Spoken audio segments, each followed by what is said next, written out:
Speaking of the end of the month, that's where we are. You know that Monday school starts in the school district of Philadelphia? Monday. So that's like 6 days. Safety will be front and center for students and staff and parents returning to school in Philadelphia Monday. More safe zones and uniformed officers are just part of the upgraded plan.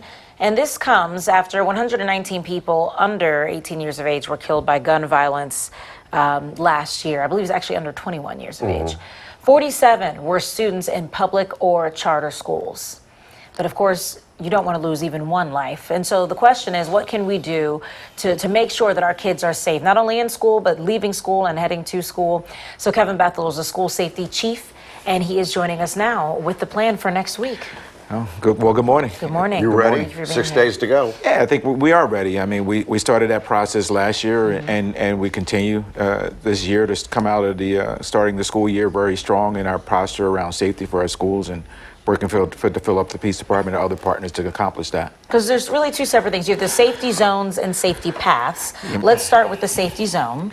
What is that? Yeah, so the safety zones, I mean, after we had the incidents around our schools, we met with the Philadelphia Police Department, determined, 27 safety zones. That encompasses about 40 schools, charter schools as well, in that space, elementary, middle schools, and high schools, to really set another layer of protection of our students. So all of our schools are getting supports. But we really wanted to emphasize on those areas where we saw an increased level of violence to be able to really set a presence and be able to address those issues. What's the safety path then? Yeah, so the Safety Path was a program I think I shared with you previously. We had some challenges getting it started last year, but we worked over the summer to do that. But, it's a program that runs out of Chicago in which they determine, well, it's hard to get volunteers sometimes. So, paying community workers to come into that space, a small stipend, would incentivize more people to come out. So we were able to get a grant to be able to accomplish that. And so this year we'll have 8 schools that will start with the Safe Path program. We're going to pilot that just in those 8 schools to see how it goes, with the hopes that it can expand and build beyond that. So is it like a neighborhood watch then? Is it someone who's just going to make sure around school hours or maybe before at the end of school, being out there and being vigilant and watching? Yeah, we're hoping with community leaders and people from the community, trusted leaders in that space, trained properly, or, there's having more adults in that eyes and ears. So we're not expecting them. They're not going to be armed. But we're going to be working with the Philadelphia Police Department. They'll be able to alert us. They're going to have phones to be able to call into 911 and to our safety officers if they see something about to occur or they receive information.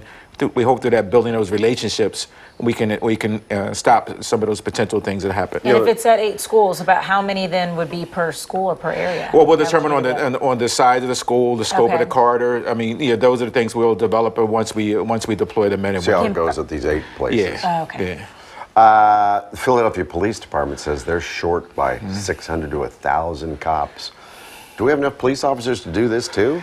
Hey, listen. I mean, it's a challenge, right? It's a challenge. Commissioner Outlaws has laid that out, and this is the impact when we talk about defunding and we talk about policing. Wasn't, as I shared 2 years ago, we didn't even want the police officers near the school. And so, but I think Commissioner Outlaw outlined that yesterday, that she is prepared. We have school safety officers dedicated to our schools. So they have been for decades. So we have a quorum of men and women who work our schools. So we feel we'll be prepared. What's happened since May? Have you put in new metal detectors? And somebody mentioned dogs on campus. Well, I mean, our metal detectors have always been our posture in our high schools. Did you add any? Yeah.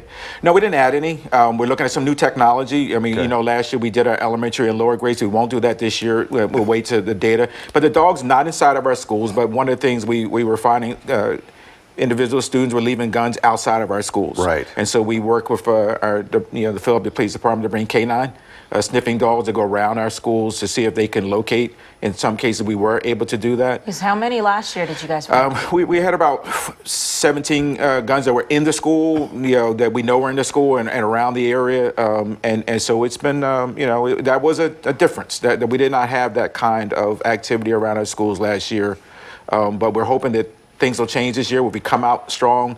Dr. Wallington has gave us the same charge, so things have continued. Even though we've had a change of leadership, Dr. Wallington is still leaning to that space around safety and our role and responsibility, but more importantly, us creating a welcoming environment for our kids to come in.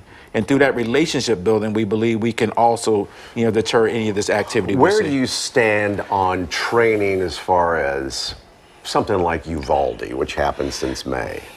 How graphic do you get when you talk to the students? Yeah, we don't do that. I mean, you know, Valdi, and I shared this yesterday. You know, what you will not see in Philadelphia is officers standing by while kids are getting slaughtered and killed. That's not going to happen here. But you know, but you also have to be. We have to be conscious of our situational awareness. The Valdi incident, he got into an open door. And so we really are challenging our school leaders. We have to keep these doors closed and make sure we have a good system that you have to bring visitors in.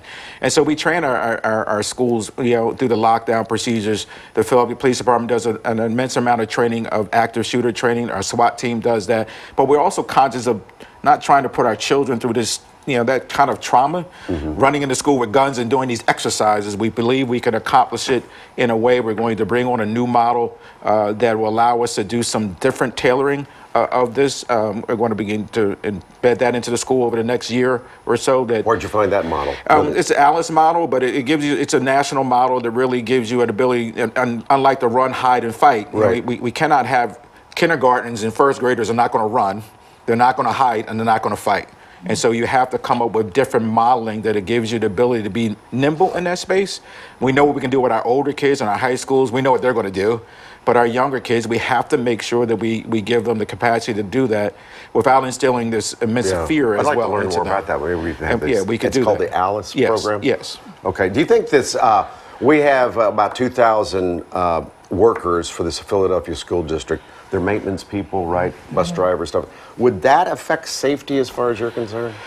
It does. I mean, there's no question. You know, at any time you have a disruption in the process, you know, there can be some ripple effects of that.